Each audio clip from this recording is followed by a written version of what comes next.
Steps into it, pass is caught! Sideline! Touchdown!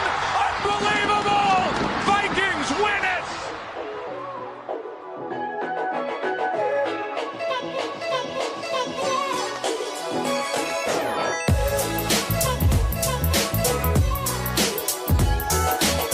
Hello, let's go! It's your man Flip Mozzie, and thank you for spending 15 minutes with me today. We have got a lot going on in August right now, y'all, and it's a pretty good life. Let's take it all the way back.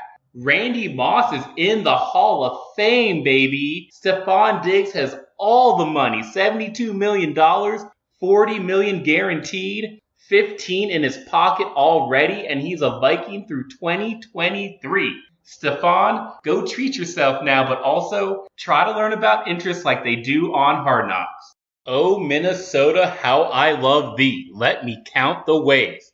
Kirk Cousins, Dalvin Cook, Adam Thielen, Pat Elflein, Riley Reed, Harrison Smith, I'm not done, Everson Griffin, Xavier Rhodes, Linval Joseph, Eric Kendricks, Danielle Hunter, and now Stefon Diggs. All Vikings through 2020. Just gotta get our man Anthony Barr locked up, and that's how you start a season. Y'all, it's August. We've begun that gradual climb towards the 2018 season. A slow month of approach while our team practices, regains health, polishes that new offensive scheme, prepares for the season with some basically meaningless preseason games. Now I see some are ready to go. I know us fans, we crave football. We don't want to hear about slowly, gradually getting ready. But now, what did we talk about in my last pod? Just like I said, the cooler heads get the most out of training camp. It's August. We're not going to sit here and break down every little injury that happens in training camp. We're not going to talk about how Adam Thielen doesn't have any catches in a preseason game. We're focused on weeks 1 through 17, not the preseason. So I'm not even gonna touch training camp. The 2 preseason games outside of roster battles, they don't tell us much. It's August, y'all. The glass is half full. Nick Easton's injury we're sad about, but we've got a season to prepare for. We gotta consider what's possible. We don't need to look down. We're already at the bottom of the mountain. So let's look up. So yeah, y'all can get your training camp hot takes elsewhere. That's not what we're talking about here. What we'll do here is build up gradually to September. I get excited about the regular season, looking at the games to come. Sunday, September 9th with San Francisco in town. Lambeau Field in week 2. All 32 teams are preparing for the 256 battles in the regular season. The games are what we're here for, not the practices, not the interviews, not the contracts or the depth charts, the games. Let's get ready for them. So today we're going to take a look at which games will be the best games of 2018. Let's be clear, when I say best, I mean the most challenging. Football is at its best when the stakes are high. So we're going to rank the Vikings opponents from easiest to toughest. And I'm not going to use the overall strength of each team, no way. Y'all can get that from much better sources than me. What I'm going to do for y'all is define which teams are best built to beat our purple. To do that, we first have to get comfortable with our own team's strengths and weaknesses. This might sound like a rah-rah podcast. It's not. We're going to ask ourselves what those opponents need to do to beat us.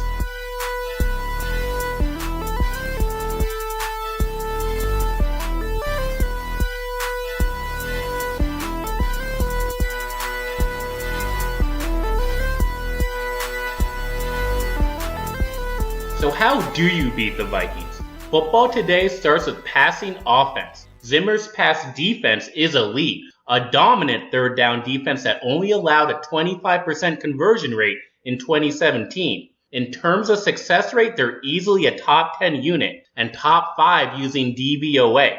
There's no easy yards against that D. Studs all over the field. Edge defenders that pressure well. Linebackers that tackle well, defensive backs that cover well. So to beat that defense, they'll need great quarterback play. Matt Stafford, Cam Newton, Ben Roethlisberger, and a career game from Nick Foles were the only quarterback efforts to beat our purple in 2017. Now, with roads closed for a team's primary receiver, I also think that a dangerous second receiver or tight end, someone who can test Trey Waynes or Mackenzie Alexander or Mike Hughes, look at that rookie flash, we see you, Mike Hughes.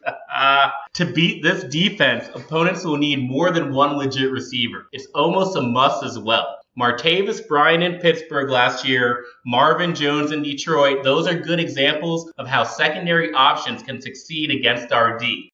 In the run game, I just don't see how they'll run against this front, especially with the addition of Sheldon Richardson. Sheldon and Linval next to each other, woo boy, are they gonna eat. I can't wait to see this. Power runners should get shut down. Opponents will need a versatile running back, not just a power guy.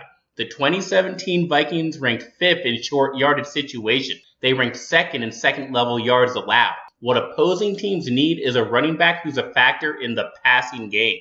So it's quarterback, second wide receiver, and running back that we're paying the most attention to when looking at our opponents. To keep it objective, we're going to look at stats for each position. QBR for quarterbacks, DVOA for wide receivers, and for running backs, I'll only be using their receiving DVOA. All these stats coming from the 2017 season. If you want an explanation of DVOA, it's in the show notes. I'd love to dig into it, guys, but you know this show, we only got 15 minutes.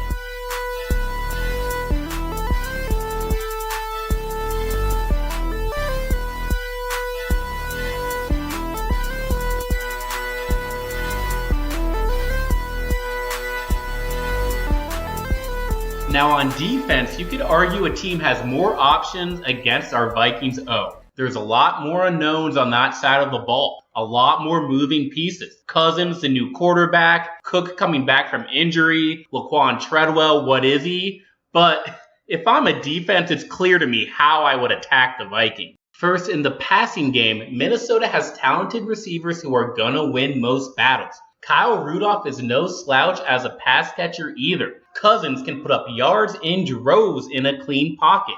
So that's just it. The defenses that can generate pressure on the quarterback will fare best. That gives Diggs and Thielen less time on their routes. It pushes Rudolph into a role as a blocker, which isn't his strength. It takes advantage of weaknesses along the offensive line, especially at right tackle where Rashad Hill and Brian O'Neill are unproven. And most importantly, it hurries Cousins into the worst version of himself, a turnover-prone Kirk with both interceptions and fumbles. That's why I think defenses with elite edge rushers will present the biggest challenge for our purple. And this is a different strategy from 2017. Even after some offensive line injuries last year, Case Keenum was able to use his mobility to escape pressure, and Pat Shermer designed a simple but effective offensive scheme to get the ball in our playmakers' hands earlier in the play. The big theme in stopping the Vikings offense last year wasn't pressure, but turnovers. Yes, the two can go hand in hand at times, but some of those mistakes, like the fumbles in Detroit, the second interception in Carolina, even the failed fake punt in Pittsburgh, sacks didn't really stop the offense last year like they did in 2016. If Kirk can limit the unforced errors this year, all focus will turn to the edge pressure he's facing.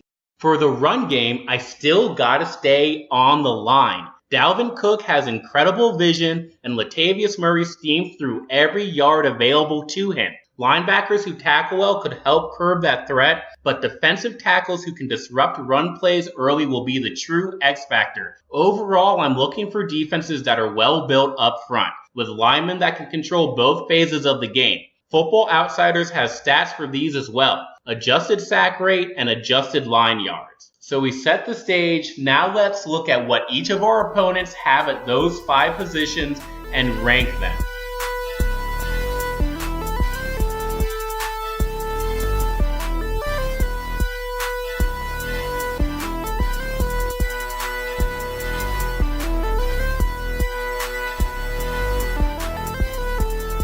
Combining all these rosters and players and metrics, the opponent I'm least worried about in 2018 is the Buffalo Bills. I have no idea why the Bills gave away Tyrod Taylor, or who their quarterback will be in week 3, or what their receiver core will look like. They have a solid weapon in LaShawn McCoy if he isn't suspended. That alone lands them in their own tier at the bottom of these rankings. On defense, Shaq Lawson looks to be a promising edge rusher who's still developing, and Star Lotulelei hopes to add to an average defensive interior, but they aren't strong enough here to cause fear. If Week 3 isn't a cakewalk, then our purple has some serious problems.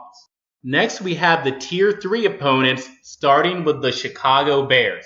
Many are excited with what the Bears did this offseason, hiring an Andy Reid disciple in Matt Nagy, signing Allen Robinson, who's great when healthy, inking Super Bowl darling Trey Burton, and the former Falcon Taylor Gabriel. But you know what? They were terrible last year, and they still got to put all that talent together on the field. While the Bears were great in generating a pass rush last year with a deep edge defender rotation, it would take special efforts from Trubisky and Tariq Cohen for the Bears to threaten the Vikings in November and December.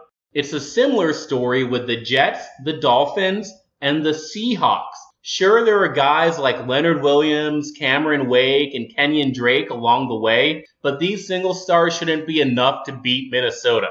I was surprised to see Seattle so low on the list, but not after looking at the details, at the roster. Remember the criteria we're using. Russell Wilson finished 12th in QBR last year. Before all you PFF buffs get hyped, calm down. PFF graded him as the 11th best passer in 2017. Even if you give him a pass, call him elite, I don't care. Who is he throwing to? Doug Baldwin can't do it all by himself against this defense. Tyler Lockett will get locked down. I like my chances there. The defensive line is 50% former Vikings. It's a one-man Frank Clark show on that side of the ball. Arrow is down on Seattle this year, guys, and the Vikings need to prove that in Week 14.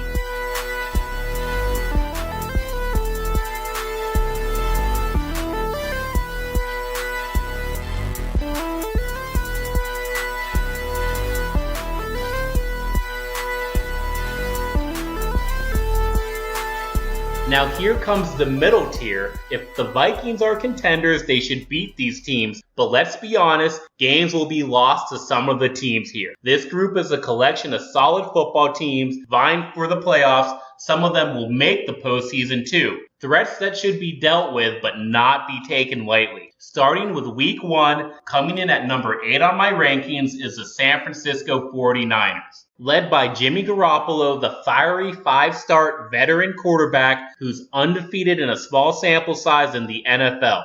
His QBR last year was right up there with Carson Wentz and Tom Brady. We'll see if it holds up in a full season.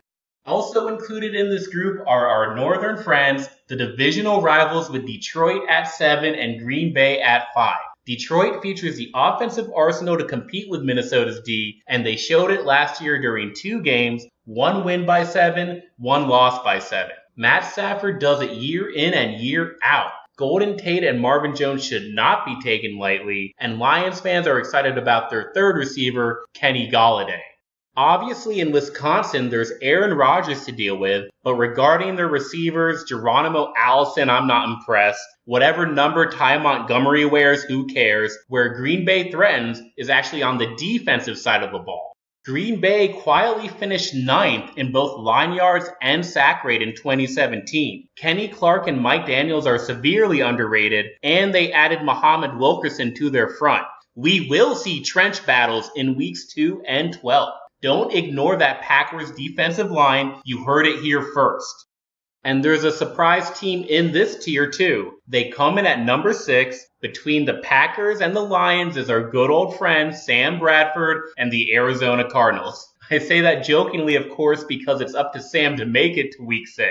But that old debate we used to have with Sam still applies. We don't trust Sam Bradford's health. But when he's healthy, he's got flashes of greatness. As you look more at the Cardinals, call me crazy, but there's a lot to like. David Johnson is a threat in both phases, and that can burn us. Chandler Jones can still get to the quarterback. Arizona finished first in defensive line yards allowed last year. That makes teams one-dimensional throwing at their secondary, which has Patrick Peterson and Budda Baker back there. So yeah, watch those Cardinals, man. I think that could be an October loss. That's another hot take for you. Gotta keep giving them. Next pod, we'll discuss the 4 teams in the top tier at length, and we'll break down the flow of the season, the Vikings schedule based on these rankings to see where it could get tough, where it might get easy, where a trap game or two might lie. All that and more as we build towards 2018. That's it, guys. Time to shut it down.